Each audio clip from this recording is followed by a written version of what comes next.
दोस्तों, एक बार फिर से स्वागत है आप सभी का आपके अपने favourite English learning channel scholar English पर। मेरा नाम है दीपिका कुमावत और मैं इस चैनल पर वेरियस कॉम्पिटिटिव एग्जाम्स के लिए इंग्लिश सब्जेक्ट टीच करती हूँ। तो बेसिकली आज के इस वीडियो में हम डिस्कस करने जा रहे हैं द हिंदू एडिटोरियल का वोकैब एनालिसिस। दोस्तों, आशा करती हूँ कि आप इन सेशंस के साथ रेगुलरली जुड़ रहे हैं और इनका बेनिफिट भी उठा रहे हैं, क्योंकि इन सेशंस का मकसद है आपकी वोकैब पावर को और ज़्यादा इन्हांस करना। और ये जो वोकैब सेशंस है, ये बैंक, एसएससी, रेलवे, यूपीएससी या फिर किसी भी कॉम्पिटिटिव एग्ज़ाम के लिए इक्वली बहुत ही ज़्यादा इंपॉर्टेंट है। तो चलिए और ज़्यादा देर ना करते हुए बढ़ते हैं हमारे वोकैब शो की ओर और जानेंगे कि आज का हमारा सबसे पहला वर्ड कौन सा है। तो दोस्तों, आज का हमारा सबसे पहला वर्ड है सरमाइज। दोस्तों, सरमाइज का मतलब होता है अनुमान लगाना, यानी कि जब आप कुछ सोचते हो अपने मन से अनुमान लगाते हो तो उसे हम क्या कहेंगे, सरमाइज करना कहेंगे, गेस करना कहेंगे हम उसे। और ये हमारे पास पार्ट्स ऑफ स्पीच में वर्ब है, यानी कि क्रिया है। सिनोनिम इसका होता है गेस या फिर अज्यूम, यानी कि कोई चीज़ मान लेना, कोई चीज़ सोचना, कोई चीज़ जो है वो पता करने की कोशिश करना, अनुमान लगाना, उसे क्या कहा जाएगा, गेस या फिर अज्यूम।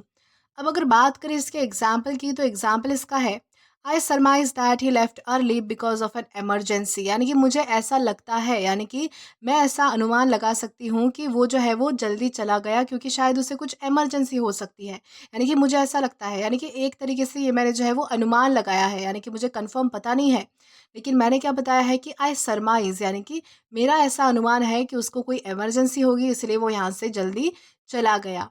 तो इस कॉन्टेक्स्ट में हम जो है वो सरमाइज इस वर्ड का अलग अलग सेंटेंसेस में यूज़ कर सकते हैं। देन इसी के साथ हम आगे जाएंगे हमारे नेक्स्ट वर्ड की ओर और जानेंगे कि इसके बाद हमारा अगला वर्ड कौन सा है। देन इसके बाद हमारा अगला वर्ड है सबसिस्ट। दोस्तों, सबसिस्ट का मतलब होता है गुजारा करना, यानी कि अपना निर्वाह करना, गुजारा करना, दिन गुजारना, उसे क्या कहेंगे, सबसिस्ट करना कहेंगे हम। और ये हमारे पास पार्ट्स ऑफ स्पीच में वर्ब है, यानी कि क्रिया है। सिनोनिम इसका होता है सर्वाइव या फिर लिव, यानी कि गुजारा करना या फिर रहना। अब अगर बात की जाए इसके एग्जाम्पल की, तो एग्जाम्पल इसका है, many poor families subsist on daily wages. यानी कि बहुत सारी ऐसी गरीब फैमिलीज है, ऐसी पुअर फैमिलीज है जो रोज की मजदूरी, यानी कि रोज रोज मजदूरी करके जो है वो अपने जीवन का गुजारा करती है, यानी कि उस पर रिलाई करती है, पूरी तरह से उस पर आश्रित होती है, यानी कि डिपेंड होती है, उनका वैसे गुजारा चलता है। तो इस कॉन्टेक्स्ट में हम जो है वो सबसिस्ट इस वर्ड का अलग अलग सेंटेंसेस में यूज़ कर सकते हैं। देन इसी के साथ हम आगे जाएंगे हमारे नेक्स्ट वर्ड की ओर और जानेंगे कि इसके बाद हमारा अगला वर्ड कौन सा है। देन इसके बाद हमारा अगला वर्ड है स्परियस। दोस्तों, स्परियस का मतलब होता है जाली या फिर नकली, यानी कि जो चीज़ फेक होती है, जो चीज़ झूठी होती है, जो चीज़ नकली होती है, बनावटी होती है, ऐसी चीज़ों को हम क्या कहेंगे, ऐसी चीज़ों को हम कहेंगे स्परियस। और ये हमारे पास पार्ट्स ऑफ स्पीच में एग्जेक्टिव है, यानी कि विशेषण है। सिनोनिम इसका होता है फेक या फिर फॉल्स, यानी कि झूठी कोई चीज़ होना, नकली कोई चीज़ होना, उसे हम कहेंगे फेक या फिर फॉल्स। अब अगर बात की जाए इसके एग्जाम्पल की, तो एग्जाम्पल इसका है, beware of spurious products sold online. यानी कि ऑनलाइन बिकने वाले जाली यानी कि नकली प्रोडक्ट से सावधान रहे। तो इस कॉन्टेक्स्ट में हम जो है वो स्परियस इस वर्ड का अलग अलग सेंटेंसेस में यूज़ कर सकते हैं। देन इसके बाद हम आगे जाएंगे हमारे नेक्स्ट वर्ड की ओर और जानेंगे कि इसके बाद हमारा अगला वर्ड कौन सा है। देन इसके बाद हमारा अगला वर्ड आता है अजाइल। दोस्तों, अजाइल का मतलब होता है फुर्तीला, यानी कि जोशीला, जिसमें बहुत ज़्यादा जोश होता है, बहुत ज़्यादा फुर्ती होती है, बहुत ज़्यादा एनर्जी होती है। ऐसे व्यक्ति को हम क्या कह सकते हैं, ऐसे व्यक्ति को हम कह सकते हैं अजाइल, यानी कि बहुत ज़्यादा फुर्ती होना, बहुत ज़्यादा एनर्जी होना, बहुत ज़्यादा जोश होना। और ये हमारे पास पार्ट्स ऑफ स्पीच में एग्जेक्टिव है, यानी कि विशेषण है। सिनोनिम इसका होता है एक्टिव या फिर क्विक, यानी कि जो बहुत ज़्यादा चंचल होता है, एक्टिव होता है, फुर्तीला होता है, बहुत ज़्यादा जो है वो जिसमें एनर्जी होती है, जोश होता है। ऐसे किसी व्यक्ति को हम क्या कह सकते हैं, ऐसे किसी को हम कह सकते हैं एक्टिव या फिर क्विक। अब अगर बात करें इसके एग्जाम्पल की, तो एग्जाम्पल इसका है, the gymnast was so agile that she amazed everyone. यानी कि जो जिमनास्ट है वो इतनी ज़्यादा फुर्तीली थी, इतनी ज़्यादा एक्टिव थी कि उसने जो है वो सबको चौंका के रख दिया, यानी कि सबको अमेज कर दिया। तो इस कॉन्टेक्स्ट में हम जो है वो अजाइल इस वर्ड का अलग अलग सेंटेंसेस में यूज़ कर सकते हैं। देन इसी के साथ हम आगे जाएंगे हमारे नेक्स्ट वर्ड की ओर और जानेंगे कि इसके बाद हमारा अगला वर्ड कौन सा है। देन इसके बाद हमारा अगला वर्ड आता है एलिविएट।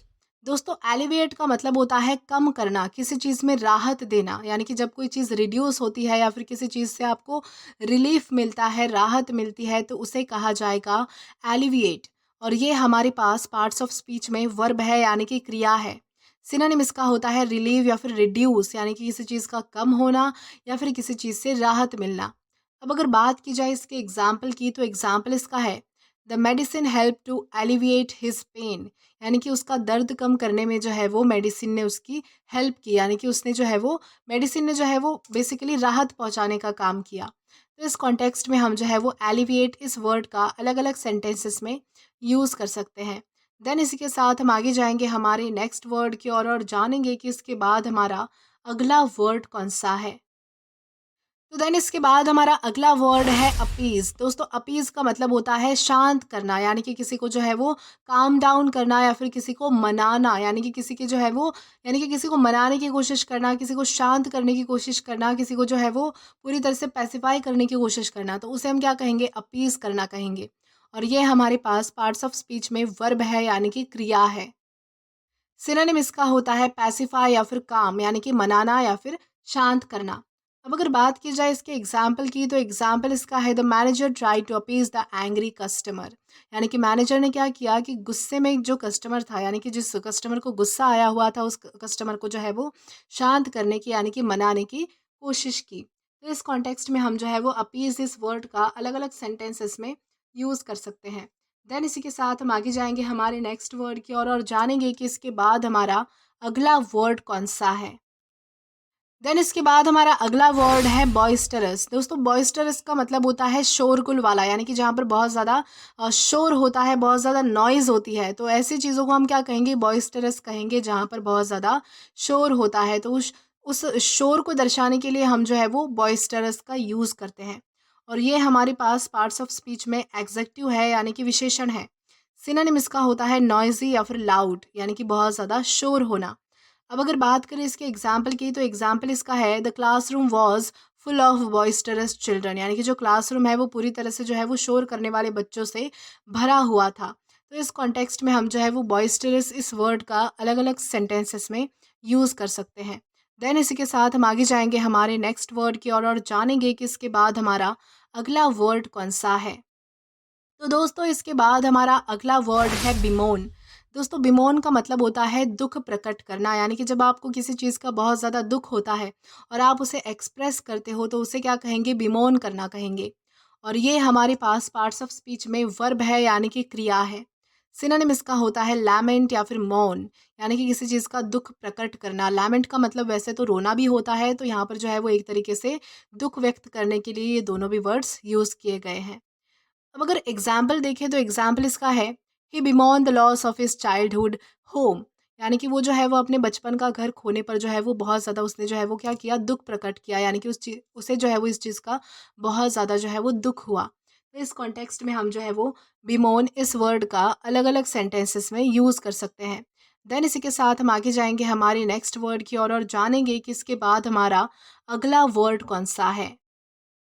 देन इसके बाद हमारा अगला वर्ड है बॉल्क। दोस्तों इसे बॉल्क प्रोनाउंस किया जाता है, जिसका मतलब होता है मना करना या फिर रुकावट डालना, यानी कि जब आपकी वजह से कोई काम रुक जाता है, यानी कि जब आप किसी काम में जो है वो रुकावट पैदा कर देते हो या फिर किसी काम को करने से मना कर देते हो, तो उसे क्या कहा जाएगा, बॉल्क कहा जाएगा। और ये हमारे पास पार्ट्स ऑफ स्पीच में वर्ब है, यानी कि क्रिया है। सिनोनिम इसका होता है रिफ्यूज़ या फिर हिंडर। रिफ्यूज़ का मतलब होता है मना करना, हिंडर का मतलब होता है बाधा डालना या फिर रुकावट पैदा करना।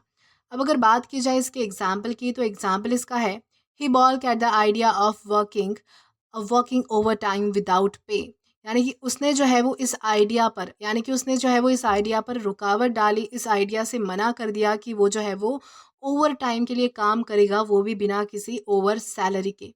तो इस कॉन्टेक्स्ट में हम जो है वो बॉल का यूज़ कर सकते हैं। देन इसी के साथ हम आगे जाएंगे हमारे आज के लास्ट वर्ड की ओर और जानेंगे कि आज का हमारा लास्ट वर्ड कौन सा है। तो आज का हमारा लास्ट वर्ड है बाउंटी। दोस्तों बाउंटी का मतलब होता है इनाम, यानी कि बख्शिश मिलना, यानी कि जब आपको कोई इनाम मिलता है तब उसे कहा जाएगा, रिवॉर्ड जब आपको मिलता है तब उसे कहा जाएगा बाउंटी। और ये हमारे पास पार्ट्स ऑफ स्पीच में नाउन है। अब इसका सिनोनिम है रिवॉर्ड एंड गिफ्ट। दोस्तों रिवॉर्ड और गिफ्ट का मतलब होता है इनाम मिलना, ओके, कोई प्राइज़ मिलना। अब अगर बात की जाए इसके एग्जाम्पल की, तो एग्जाम्पल इसका है the Hunter receive a bounty for capturing the wild animal.